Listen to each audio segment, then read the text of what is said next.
pinag-uusapan ngayon para makumpleto ang 16 senator para ma-convict si VP Sara ay kailangan daw may 3 majority black senador na babaliktad at sasanib sa majority black ni Win Gatchalian. At may traiduran daw di umano ang posibleng mangyayari mga kabibig. Kasi ngayon, di ba yung grupo ni Win Gatchalian, 13 sila. So kailangan nilang mangumbinse sa ibang grupo sa minority black na mag-transfer sa majority black para si VP Sara ay ma-convict. Kahit sabi ng iba, halata naman yung mga majority black, nautusan na yan na i-convict si VP Sara. Halata naman yung mga tanong ng senator judges sa majority black, ipatungo talaga sa conviction ni VP Sara. Yung tanong ni Bam Aquino, ni Risa Hontiveros, ni Soto, ni Lacson, na paghalataan daw, ang dalawang Tulfo, na paghalataan daw na ito ay patungkol sa conviction ni VP Sara. Naku po. Ngayon, parang wala nang hahawak kay Chis Escudero as presiding officer, parang hindi natakot si Chis Escudero kasi isa sa mga kaso ni Chis Escudero na ikinaso sa Korte Suprema ay dismiss. So sabi ng ilang mga netizen, ako, wala nang kinatatakutan si Chis Escudero. Posibleng si Joel Villanueva hindi na yan makakasuhan. So ang mga senador na nasa minority block, ito yung nahaharap ng posibleng harassment. Harassment talaga, kabibig, no? Sabi nga ni Senator Amy Marcos, iniisa-isa na silang lahat. Ala, grabe. Well, Senator Amy Marcos, alam naman natin, kapatid ng presidente. Do you think Senator Amy Marcos is telling a lie? Nakita na natin ang pattern. Si Bato, una. Sunod si Jinggoy. Tapos si Marcoleta. Baka susunod si Senator Ben Padilla o di kaya sino? Bongo. Diba? Eto kabibig, if you listen to Senator Amy Marcos, yung tungkol kay Manong Dante, which is si Senator Marcoleta, ay may makikuha ka talagang impormasyon sa kanyang mga pasaring, sa kanyang mga statement, kabibig, na iniisa-isa na sila as expected. Itong nangyari kay Senator Marcoleta. Naku po.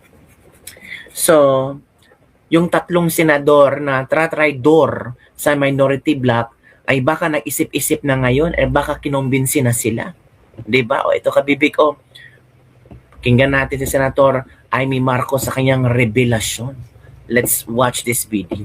Uy, ang lungkot kay Senator Marcoleta, si Manong Dante, dapat hindi nakakulong yun. Magba-birthday pa man din yung tao, no? Magsa-73 siya sa July 29, sa katapusan. Alam ko kaya ang lungkot-lungkot namin. Ang problema, nung ko pa, sinasabi ko na yan isusunod talaga siya. Kahit nag-effort lahat ng kapatid, lahat kami, nagpaulan dyan sa EDSA, walang kapaguran hanggang siliwasan. Naku, tinuloy pa talaga nila. Inuubos talaga kami, pambihira. Kahit walang katuturan, kahit hindi maintindihan, ano ba yung mga plunder na yan. Kawawa naman yung aming mga senador, si Senator Jinggoy, isa pa yun. Senator Bato, nasa na siya. Talaga naman, ano ba ang nais nila? May kota ba sa senador?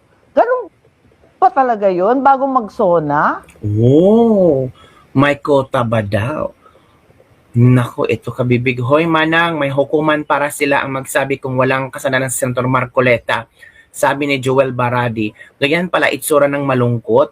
Manang, parang di siya malungkot. Samahan mo muna, from Evelyn Baito. Kung walang kaso, walang kulong. Ganon, from Marvy Sisa, mga kabibig. Ito pa pa-victim daw si Senator Amy Marcos. Ikaw na lang ang ititira nila. Palitan mo kaya, ma'am, ang OA ni Manang Senadora. Samahan mo kaya para lagi kang happy. Para mawala lungkot mo, samahan mo siya sa loob. Na-i-enjoy naman ni Marcoleta yung gift niya, diba? Now, payback time. Ito yung mga komento ng mga netizen. Malaman niya ang ibibida ni Ngagba sa sona niya at proud siya dyan dahil may naipakulong at nalinis niya ang issue ng flood control. Bakit? Yung kay Marcoleta flood control ba yun? Hindi naman yung flood control. Huwag niyang isali si Marcoleta sa kanyang flood control dyan. Diba? So yun kabibig ang komento ni Senator Amy Marcos na iniisa-isa na sila. And speaking of the traidor na posibleng 3 senador sa minority bloc, merong mga obserbasyon itong mga di umano'y mga tawag dito ay mga magagaling sa political analyst. Ito kabibig pakinggan natin to ha. Ano yung mga swing votes na nakikita natin dito? I mean, to get the magic 16. Is it even realistic at this point? Yeah. Like, sino maisip natin in both sides? So now you have 13 sa majority, di ba? Not, some believe it's not a given that 13 Okay, even if it's will go with their let's- conscience. Let's Yeah. assume it's not a given. But if you're to be generous and you have 13 already, sino yung tatlo Tatlo na na pwede pwede. Assuming, dagdag? Even with the generosity already sino yung tatlo na pwede mong kunin dun sa minority Pero para hindi ako magugulat sa 2 bilyan. No? Na pwede bumaliktad. Oo, hindi labing lima ako, pa lang yun. hindi ako magugulat sa 1 bongo. Yun ang yun ang Yun ang ano, yun ang kagulat, di ba? yun ang Bunggo. counterpunch of the century. Oh. Pero siya yung pinakamaraming Damocles sword sa ulo. It's si Solar Mommy. Nagwarda, Solar. yeah. Isa rin yun. Oo, nagwarda. Isa rin yun. Diba Solar Mom? Medyo, Potential ano, din yun. No? Potential din she's yun. known for, ano, no? Oo. Very Yung pagtanggap sa kanya. dexterous, dialectical, Iba kasi yung double negation. iba kasi yung pagtalo niya. Iba kasi yung pagtalo niya sa majority dahil masama loob sa Oh, kanya. Patrick. Pero iba kasi yung pagboto sa to convict or not. Correct. So magkaiba yun. So hindi ako magugulat kung sakaling Pero mas nakagulat yung bongo. talaga. Oh. Nakagulat na magkaroon siya ng tapang, to be honest. about this. Tingin mo si Bongo magpapakamatay para kasi. That's a good Kasi point. Pero dati na silang may tatay ano ni talaga Sarah, di ba? Na, pero yung tatay ni Sarah, ano sasabihin sa kanya? Pero kahit ano sabihin kasi ng tatay, nandun na siya sa ICC. Game over na kumbaga, lang. hindi Mas questionable. manatawagan ganun. Hindi questionable yung loyalty sa tatay. Sabihin Pero lang, sa It's a anak. different thing for... So there's a ano. conflict Tatay, talaga kay kasi- Sarah at Bongo. ayaw kita samahan dyan. Which is what Bongo's Bato's position is. Okay lang ba, bossy, bigay mo na sa akin to. No? Posible kabibig, no? Sinasabi, hindi ko naman sinasabi. Mm. Sinasabi ko lang na may ganong klaseng password. What if si Bato ang bumaliktad para lang maging safe siya? Biglang mag-appear. Biglang, ano? wala nang waran. Biglang wala nang waran. Too much water under the bridge. Oh, hindi mo pwede itagasa ba ito yun? Lumabas na kaano na. Too much water under the bridge. Marami lang habulan sa stairs. Yeah. Barilan sa Senado. Yeah. At saka siya yung ano ng tukhang siya yung Pero kung implementer makikita nyo, after ng mga events na yan, very scarce si Bongo. Yeah, yeah. Hindi mo siya Oo. nakita dun sa Yeah, Blue yeah. Ribbon ni Quiet, Alan really Peter, quiet. di ba? Absent siya, di ba? Parang Bato rin, yung naging scars siya bigla nung last November, di ba? Parang may ganyan eh. Wala naman ako sinasabi. Sinasabi ko lang ay huwag kayong magulat kung sakali Uy! Kayo kabibig, ano ang inyong reaction hinggil dito? Usapan na mga kulang sa araw ipinganak from Ned's Mugsman. Yung 13 na yan, mababawasan pa yan. Siguradong si Cheese at Joel ay boboto for acquittal. Hehe, lalong mag-iyakan ang maletagang. No chances of winning, wala kayong 16 ha. Baka sa 13 pa may bumaliktad. Bakit yung 13 wala bang may babaliktad? Nagtapok ang mga political analysts ko no from Dr. Doc Adventure. Kayo nagbubulahan dyan. Kayo na lang dyan, naglulukuhan pa kayo. Si Triling, Joey at si Vico kinabunan. Hirap na mahirap ang nga makabuo ng 13 kung hindi pa tinakot yung dalawang Judas, hindi ka makabuo ng 13 senador. Kung paramihan ng tartara, nalo ka na. Sabay natin ang tawa nila ha, baka daw si Bongo. Wala pa ko nakitang nag-traitor sa mga bata ni PRD sa senador. Oh. May naniwala pa ba sa mga yan?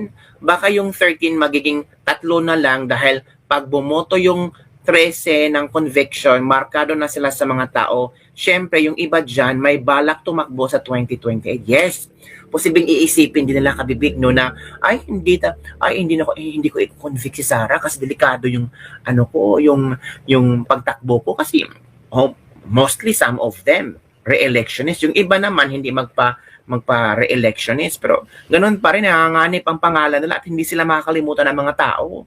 'Di ba mga kabibig? So ikaw kabibig, ano ang iyong komento hinggil dito? Posible kaya magta-traitor si Bongo? Ako, alam niyo kabibig, na-observe ko lang to ha.